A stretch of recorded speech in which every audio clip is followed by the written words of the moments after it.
नमस्कार, बहुत स्वागत है आपका। आप देख रहे हैं ग्रांड ज्योतिष सीक्रेट।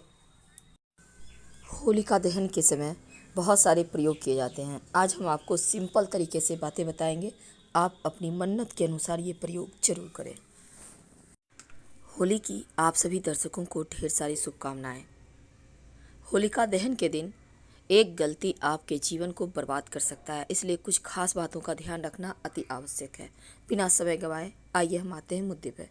देखिए, भगवान विष्णु ने जब नरसिंह का अवतार लेकर भक्त प्रहलाद की रक्षा की थी, तब से होली का त्यौहार मनाने की परंपरा सदियों से चली आ रही है। और होली का पर्व 2 दिन मनाया जाता है। पहले दिन होलिका दहन होता है और दूसरे दिन रंग वाली होली खेली जाती है।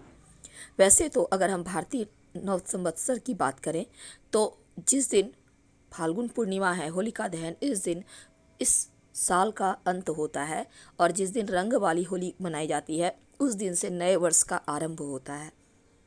यानी खुशियों मनाकर हम दिन की यानी साल की शुरुआत करते हैं। तो इस बार होलिका दहन 28 मार्च को है और होली 29 मार्च को, रंगों वाली होली।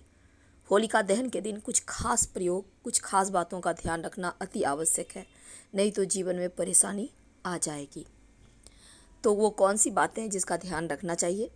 सबसे पहली बात, होलिका दहन के दिन किसी को भी पैसे उधार देने की गलती ना करें, क्योंकि इस दिन रुपये पैसे का लेन देन करने से घर में पूरे साल धन की कमी आपको महसूस होगी, घर की सुख समृद्धि चली जाएगी।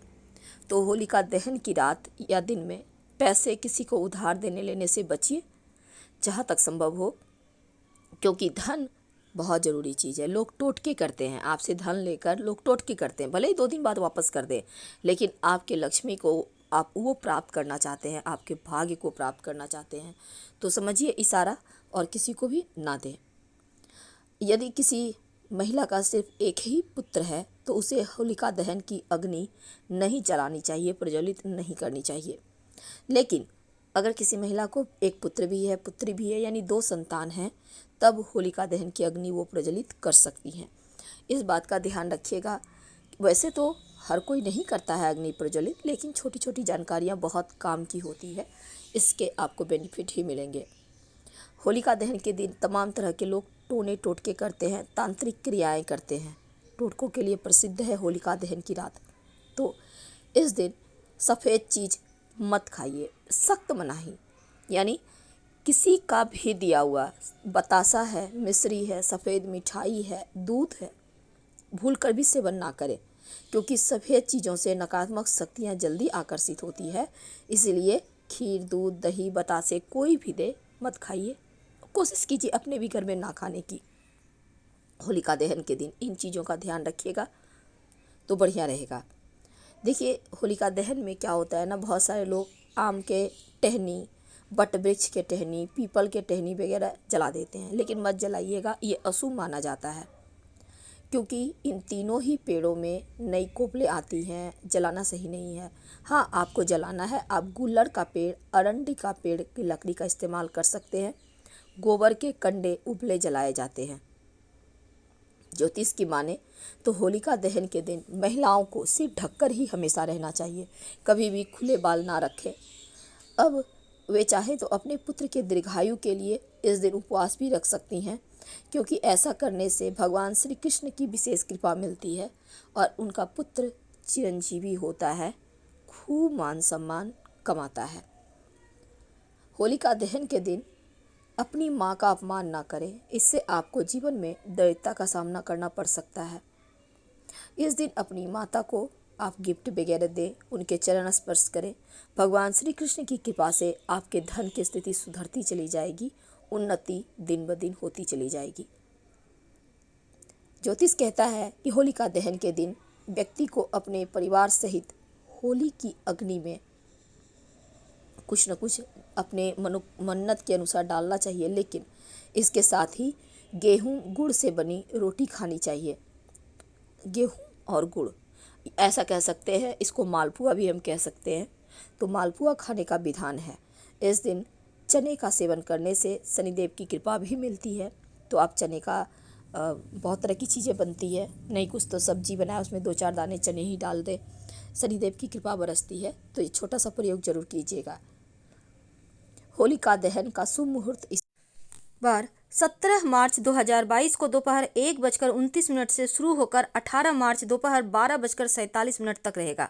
और ज्योतिष के अनुसार होलिका दहन का मुहूर्त 17 मार्च को रात 9:20 से देर रात 10:31 तक का है, यानी होलिका दहन के लिए करीब 1 घंटा 10 मिनट का समय है। तो होलिका दहन की पूजा अगर समय पर हो जाए तो दुर्भाग्य और पीड़ा का सामना नहीं करना पड़ता है। तो इस बार 17 मार्च को पूर्णिमा है फाल्गुन माह की, और 17 मार्च 2022 को होलिका दहन। इस बार बहुत ही दुर्लभ मुहूर्त बना हुआ है, भद्रा की साया भी नहीं है। तो शूल योग में पूजा करने से आपको मृत्यु तुल्य कष्ट से मुक्ति पा सकेंगे आप, यानी बीमारियों से रक्षा होती है। तो घर पर आप अगर चाहते हैं तो घर पर भी कर सकते हैं, कोई दिक्कत नहीं है, लेकिन संभव हो तो वीरान स्थान पर जहाँ होती है वहीं पर करें। कौड़ी, अगर आप मिट्टी में गड्ढा करके अपनी मन्नत कह के, कोई अच्छी वाली मन्नत कह के मिट्टी में गड्ढा में करके कौड़ी आप दबा दें, फिर होलिका प्रज्वलित होने के बाद जब ठंडा हो जाए राख, उस कौड़ी को निकाल कर अपने घर की थोड़ी सी मिट्टी के साथ किसी बहते हुए जल में प्रवाहित कर दें, तो जीवन के कष्ट मिट जाते हैं। अच्छे स्वास्थ्य के लिए आप चंदन की लकड़ी होलिका के अग्नि में डालें, और अपना करियर, अपने रोजगार के लिए सरसों के दाने डालिए होलिका की अग्नि में। घर परिवार में सुख शांति हो, इसके लिए आटा या फिर जौ की बालियाँ डालिए होलिका की अग्नि में। मृत्यु तुल्य कष्ट से मुक्ति पाने के लिए काला तिल डालें अग्नि में। एक बात का हमेशा ध्यान रखिएगा, बहुत सारे लोग क्या करते हैं, कुछ भी उल्टे सीधे चीज़ डाल देते हैं, जैसे लाल मिर्च डाल देते हैं होलिका दहन की अग्नि में, या फिर नमक डाल देते हैं। तो ये सभी उल्टे पुल्टे चीज़ ना डालें, माँ जो होलिका है वो नाराज़ हो जाएंगी। जब भी डालें पवित्र वस्तु डालें। आप पूरी रजा बलाओं से मुक्ति पाने के लिए सरसों के दाने डाल सकते हैं, काला तिल डाल सकते हैं। तो चलिए हम जान लेते हैं इस होलिका दहन में क्या डालना चाहिए। देखिए, सबसे पहली बात तो इस होलिका दहन के स्थान पर जाएं, पहले अग्नि को प्रणाम करें, भूमि पर जल डालें, और फिर अग्नि में गेहूं की बालियां, गोबर के उपले और काले तिल के दाने डालें। जो आप गोबर के उपले डालेंगे ना, 7 गोबर के कंडे होंगे, इसके माला बनाकर ही डाला जाता है, इससे ज़्यादा मत लीजिएगा।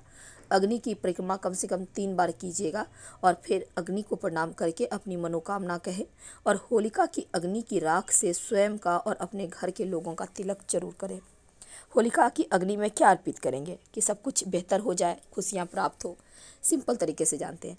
अच्छे स्वास्थ्य के लिए काला तिल डालें, बीमारियों से मुक्ति पाने के लिए हरी इलायची और कपूर डालें, धन लाभ के लिए चंदन की लकड़ी डालें, और रोजगार की प्राप्ति के लिए पीली सरसों डालें। विवाह शीघ्र होने के लिए, वैवाहिक जीवन की परेशानियों से मुक्ति पाने के लिए हवन सामग्री डालें, और नकारात्मक ऊर्जा से मुक्ति पाने के लिए काली सरसों, जिसको हम राई कहते हैं, उसको डाल सकते हैं।